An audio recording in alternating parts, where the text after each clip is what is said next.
Hey everyone, my name is Artindi, and for my birthday, my friend gave me a $25 Steam gift card. I just spent the last of it on a new game called Noita. I think that's how you pronounce it. This game was developed by three indie devs who have all had what I would consider successful releases. Here is a look at some of the things they did well, and some things that I think could be done better in this new indie game, Noita. Noita is a 2D RPG roguelite where you play a small pixely wizard who must descend into the depths of a mountain to defeat an enemy. Or something. Not sure, I haven't won yet. Collecting magic wands and spells along the way and traversing a randomly generated world where every pixel is simulated with physics and chemistry, but mostly explosions. Combining this pixel chemistry simulation with a 2D pixel RPG is just a great idea. It provides plenty of opportunity for the player to experiment, learn, plan ahead, and also die a lot. Interacting with the environment is never boring, except when you're waiting for a fire in your path to burn out. Also, it looks pretty. Like, really pretty. The graphics are amazing.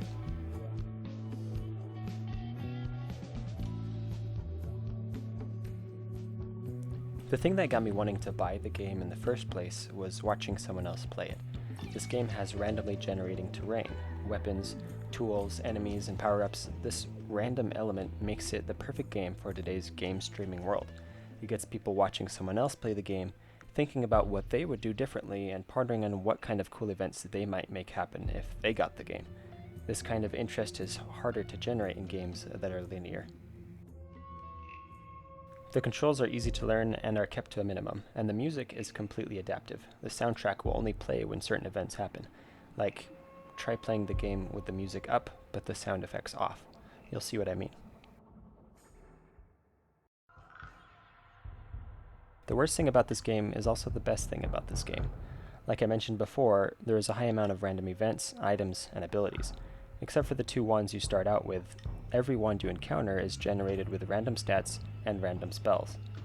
Between levels, you have a chance to spend collected gold to buy wands or spells which are also completely randomly generated, and then you get to pick between three randomly selected abilities to level up. While all this randomness does help greatly in the game streaming community to sell your game, it may keep people from continuing to play your game after they buy it. And while yes, you could say the skill for this game is based in editing the random wands and spells you have, which is a really cool feature of the game, I couldn't help but feel like I was rolling the dice each time I started a game, hoping that I find some of the better wands with some of the more useful spell combinations, and hoping that the better choices of abilities would be presented for me to choose from. I felt like my success or failure was up to chance, and I had also lost the freedom to easily create any builds that I might dream up, like you can in other role-playing games. If I did have any great ideas for spell combos or abilities that might have high synergy, I would be forced to wait until they randomly became available for me to pick. Think about it. One of the things that keeps people playing Skyrim is the option to try and become an archer lightning mage this time, rather than the dual-wielding assassin lizard they were last time. Some fixes might include changing the shop to contain things that are not random, or even just increasing the options of the randomly generated things. You could still have everything random, but instead of 3 abilities to choose from, make it 6 or 9, increasing the chances of the player finding the combos they want to try out, and thus decreasing the time they would have to play over and over again to find those combos, and also decreasing the chances they will give up and stop playing altogether. Another fix might be placing the more coveted wands and spells in a section of non-randomly generated terrain, where the difficulty to acquire the item matches the value of that item.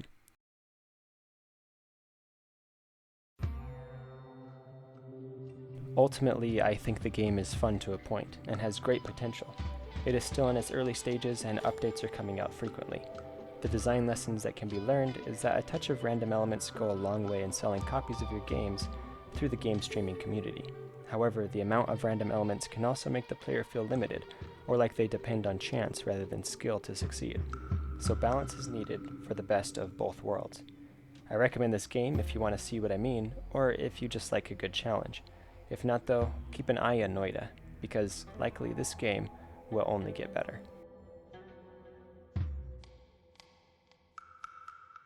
Thank you so much for watching. If you disagree or agree with anything I said, feel free to put it down in the comments. I'd like to know your opinion.